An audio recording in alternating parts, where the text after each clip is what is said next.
Booking দেওয়ার সময় client যদি এত কিউট করে ওনার চাহিদাগুলো আমাদেরকে জানিয়ে দেয় তখন আমাদের দায়িত্ব আরো বেড়ে যায়। আসসালামু আলাইকুম।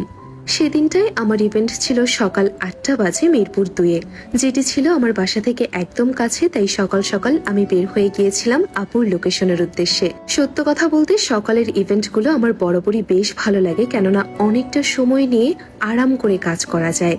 দেখতে দেখতে আমি পৌঁছে গিয়েছিলাম এবং আপুর জন্য নিচে কিছুক্ষণ অপেক্ষা করছিলাম।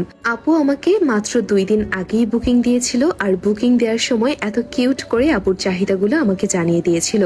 তাই দেরি না করে আপুর কাজটি শুরু করে দিলাম। আপু কোনো ডিজাইন পছন্দ করেনি, শুধু বলেছিল আমার মতো করে কাজ করতে।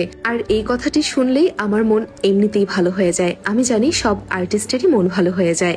তাই খুশি মনে কাজ করছিলাম। আর আমি আর আপু মিলে এত বেশি গল্প করেছি, যার ফলে আমি তেমন কোনো ক্লিপস নিতেই ভুলে গিয়েছি। সত্য কথা, আমি কাজ করতে করতে আর আপুর সঙ্গে গল্প করতে করতে ভুলেই গিয়েছিলাম যে আমাকে ভিডিওর জন্য ক্লিপস নিতে হবে। যাই হোক, কি আর করা। এখানে দেখতে দেখতে এক পাশের ডিজাইন একদম শেষ হয়ে গিয়েছে, আর অপর পাশের ডিজাইনটা আমি এরপরই শুরু করে দিয়েছিলাম।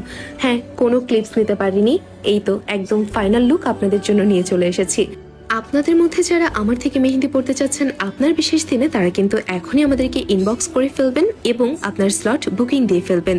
যেহেতু দেখতে দেখতে ওয়েডিং সিজন একদম কাছে চলে এসেছে, তাই দেরি করা একদম চলবে না, তাহলেই কিন্তু স্লট মিস হয়ে যাবে। দুই পাশের ডিজাইন শেষ করে আমি বেশ কিছু ক্লিপস নিয়ে নিয়েছিলাম এবং এরপর শুরু করে দিয়েছিলাম অপর পাশের ডিজাইন।